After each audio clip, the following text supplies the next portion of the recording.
The drive home from Columbus takes about an hour and 40 minutes if you stay off the interstate and cut through the back roads past Cedarville. I've made that drive 100 times. I know every pothole, every field, every rusted mailbox along Route 72. That Tuesday morning in March, I drove it in silence with the radio off, thinking about nothing in particular, except that my hip was stiff from 3 weeks of sleeping on Gary's pull-out couch, and that I was looking forward to my own bed, my own coffee maker, and the quiet of my own house. I hadn't realized how much I'd been looking forward to that quiet until I pulled into the driveway and saw Brianna's car parked sideways, blocking the garage door. I sat there for a second. Then I grabbed my duffel from the back seat and went inside. The living room smelled different. Something floral and sharp, like one of those plug-in air fresheners. The blinds were open on the south window, the one I always kept half closed because the afternoon sun fades the hardwood. There were throw pillows on my couch that I had never seen before, cream-colored, with little tassels, and a wicker basket full of magazines sitting on my coffee table where my reading lamp used to be. I didn't say anything yet. I set my bag down by the door and walked toward the hallway. The door to my study was closed. That door is almost never closed. I built that room out myself 12 years ago, converted it from a sunroom after Patricia passed, and I needed somewhere to put her sewing machine, my drafting table, the bookshelves I'd been hauling around since my 20s. It was my room. Not in an aggressive way, just in the way that a man of 63 who has lived alone for 9 years develops certain rhythms, certain spaces that belong to him the way a heartbeat belongs to a chest. That room was mine. I tried the handle. It was locked. I stood there for a moment, looking at the knob. Then I heard Brianna come down the stairs behind me. "Oh, Ray, you're back." She said it like I was the mailman, like my presence in my own house required a mild note of acknowledgement and nothing more. I turned around. She was holding a mug with both hands, wearing a sweatshirt I didn't recognize, hair pulled up. "What's going on with this door?" I said. She glanced at it. "I've been using that room for my art stuff. Connor helped me move some things around while you were gone. It's kind of set up now, so." She trailed off and took a sip from her mug. I looked at her for a long moment. "Where are my things?" "I think most of it is in the garage." "Connor put it in the garage. There's a shelf out there." I didn't raise my voice.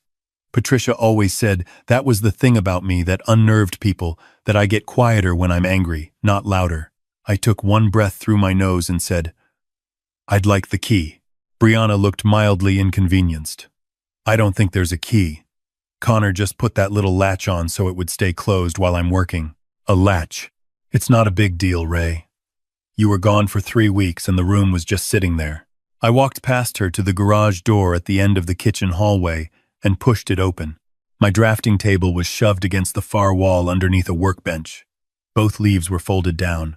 My bookshelves, 3 of them, oak, that I'd built myself from a plan in a woodworking magazine back in 1998, were stacked on top of each other in the corner, one with a cracked side panel. My file cabinet was there, but the top drawer was open, and half the folders had been dropped in a plastic bin nearby like they'd been sifted through. And there, on a folding table next to the lawnmower, in a cardboard box that hadn't even been taped shut, were Patricia's things.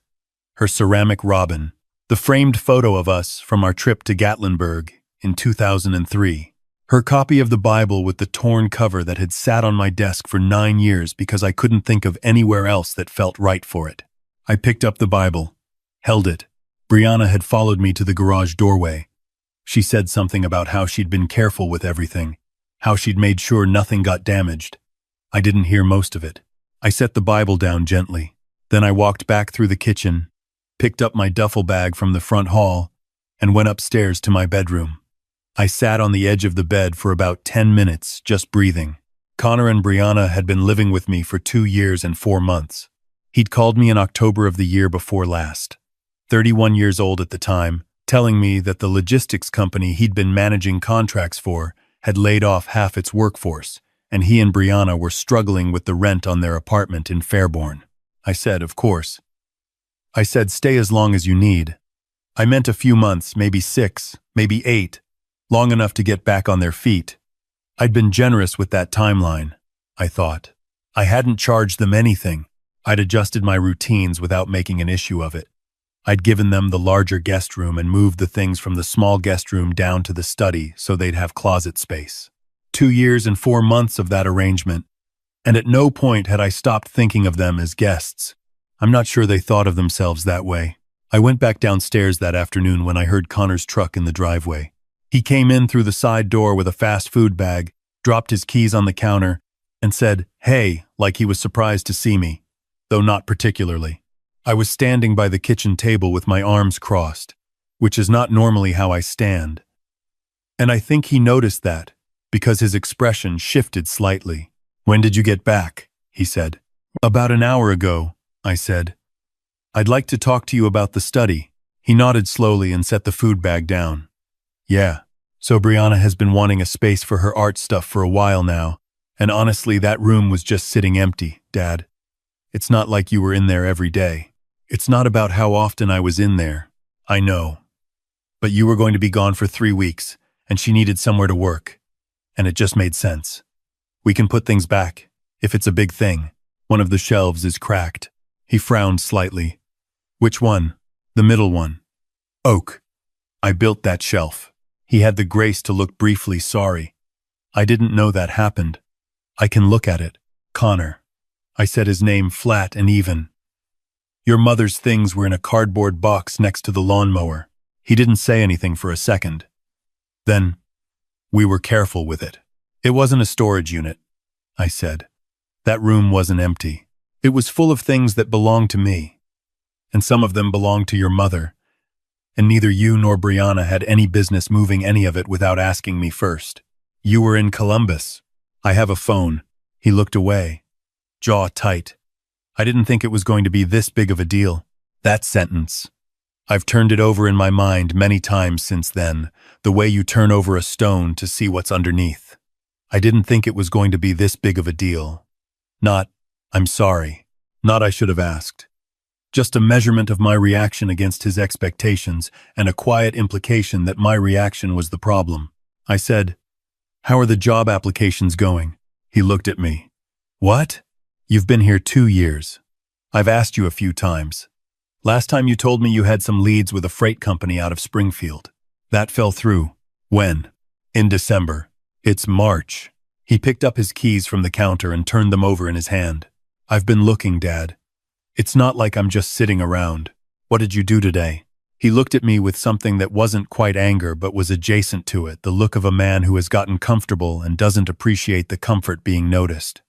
"I had some things to take care of. I'm going to need you to start applying seriously," I said. "I want to see something concrete in the next 30 days. Applications? Interviews? Something." "Are you serious right now? You've been home for an hour. And in that hour I found my study converted without my permission and your mother's photograph in a cardboard box next to a lawnmower, so yes, I'm serious." I didn't yell. I want to be clear about that. I didn't yell once during that conversation. I said everything in a measured tone that I'm not entirely sure I've ever used with my son before, not stern exactly, more like someone reading the terms of an agreement aloud that he intends to hold the other party to. Connor left the kitchen.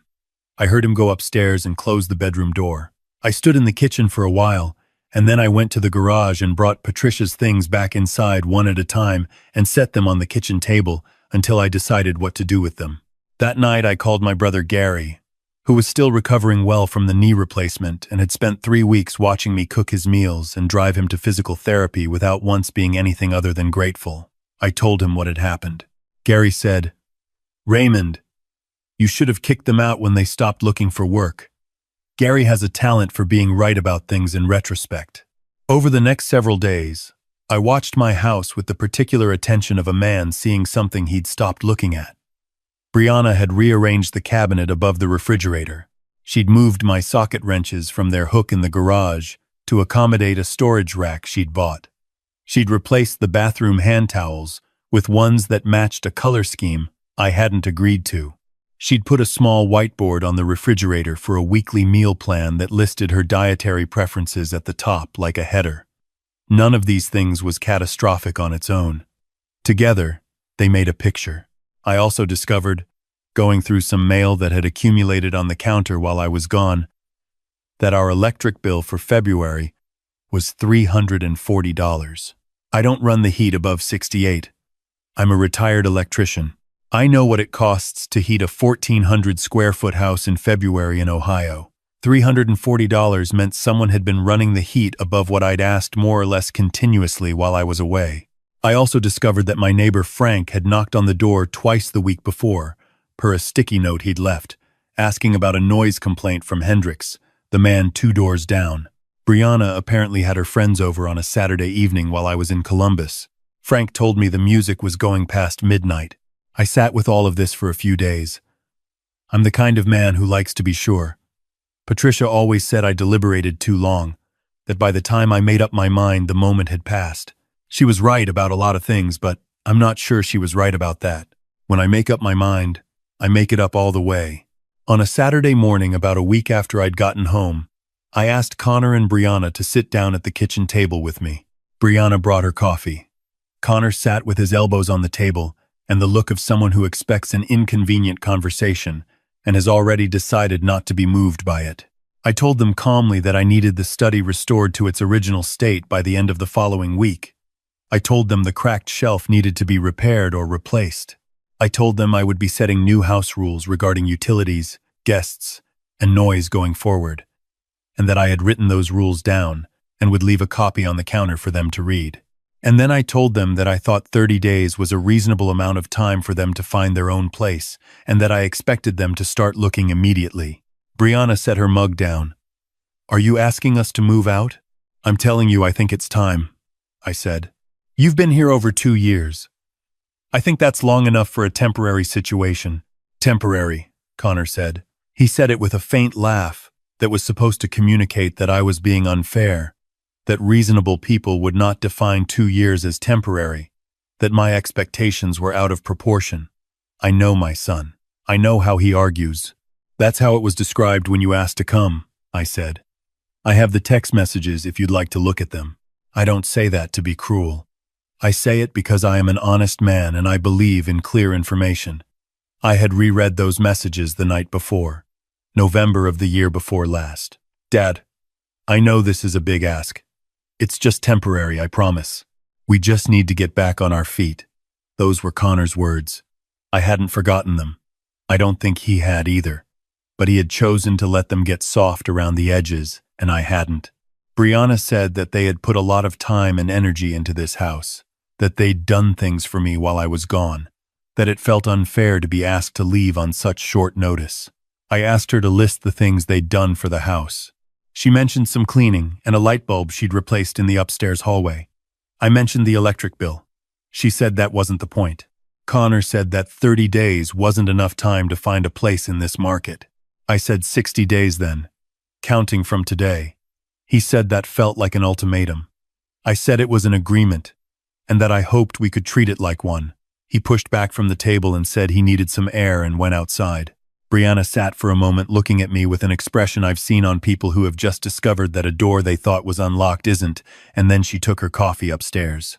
I stayed at the table and drank my coffee, and watched the light move across the linoleum the way it does on winter mornings when the sun is still low and sharp. It wasn't a comfortable feeling. I want to be honest about that. There is nothing comfortable about telling your son that the kindness you extended has been used up.